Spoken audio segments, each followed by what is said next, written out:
ঋষিকেশের মনমোহিত জায়গা আপনারা দর্শন করছেন। তো ঋষিকেশের রাম ঝোলা আমার পিছনেই, এখানে এরকম 3টে ঝোলা রয়েছে। আমাদের ভগবান রামচন্দ্র যখন বনবাস ছিল তখন তার এখানে অনেক অজস্র স্মৃতি ভরা রয়েছে, তাই উদ্দেশ্যে এখানে রাম ঝোলা, লক্ষণ ঝোলা, সীতা ঝোলা 3টে এরকম ব্রিজ করা হয়েছে, যেটা সম্পূর্ণ ঝুলন্ত অবস্থায়। তা সেই ঋষিকেশে আপনারা আসলেই এই ঝুলন্ত ব্রিজ দেখতে পারবেন, যে অপরূপ রূপ সেই ঝুলন্ত ব্রিজের। এই যে ঝুলন্ত ব্রিজ অত্যাধিক সুন্দর, মন মোহিত করা।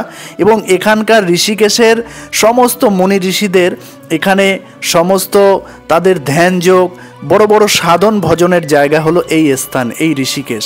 চারিদিকে পাহাড়ে ঘেরা এবং মাঝখান দিয়ে মা গঙ্গা খুব তীব্র বেগে যাচ্ছে, যে এমনই বেগে সেই বেগ দেখলেও আপনাদের মানে প্রথম অবস্থায় এখানে স্নান আদি করতে গেলেও ভয় লাগবে, এতটাই স্রোত। এই স্রোত আর কোথাও আপনারা পাবেন না কোনো জায়গাতেই, যে গঙ্গার এরকম অপরূপ রূপ, একদম অত্যাধিক সুন্দর। এই যে রাম সেনা দেখুন, তিনি তার রাস্তা অন্য, তিনি ছোট্ট একটা তাহার দিয়ে সেইভাবে চলতে রয়েছে। তো এইভাবে মহিমা রূপ দেখুন, যে ঋষিকেশের অপূর্ব রূপ, যে রূপ শুধু দেখলেই মনে হয় দিন রাত এখানে থেকে শুধু দেখতেই থাকি, তবুও মন জুড়ায় না। মানে এতটাই রূপ সুন্দর, চারিদিকে একদম মন ভরা জায়গা। আপনারা আসলে শুধু ভাবতেই থাকবে।